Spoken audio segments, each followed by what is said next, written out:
Hello बच्चों, चलिए प्रश्न को पढ़ते हैं। प्रश्न है, एक तत्व जिसका घनत्व 2.8 ग्राम सेंटीमीटर इनवर्स क्यूब है, जिसके कोर कोशिका की लंबाई 4 × 10⁻⁸ सेंटीमीटर है तथा यह फलक केंद्रित एकक कोशिका बनाता है। इसके तत्व के परमाणविक द्रव्यमान की गणना कीजिए। तत्व के परमाणविक द्रव्यमान की गणना कीजिए। सबसे पहले बच्चों हम प्रश्न की मुख्य अवधारणा को देखते हैं। मुख्य अवधारणा मुख्य अवधारणा में बच्चों हम ये देखेंगे मुख्य अवधारणा बच्चों हम ये देखेंगे कि जो फलक केंद्रित होता है उसके घनत्व का क्या सूत्र होता है। फलक केंद्रित के घनत्व। तो बच्चों जो फलक केंद्रित उसका घनत्व होता है D बराबर Z इंटू M बटा Na इंटू ए क्यूब होता है। जहाँ पे हमारा जो D होता है यह घनत्व होता है। Z जो होता है फलक केंद्रित में परमाणुओं की संख्या।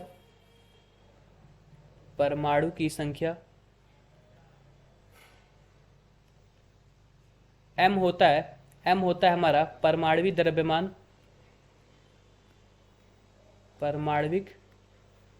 द्रव्यमान।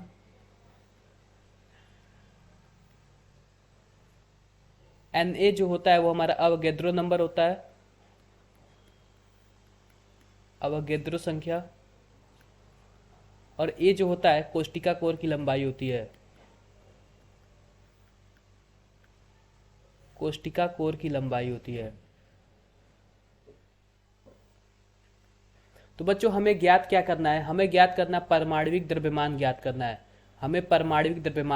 है। यानी कि हमें m की वैल्यू निकालनी है।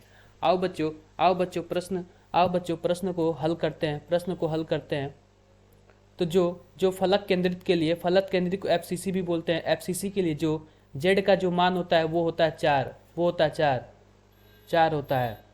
तो बच्चों फिर से हम घनत्व का सूत्र देखेंगे। घनत्व equal to Z into M बटा Na इंटू ए क्यूब।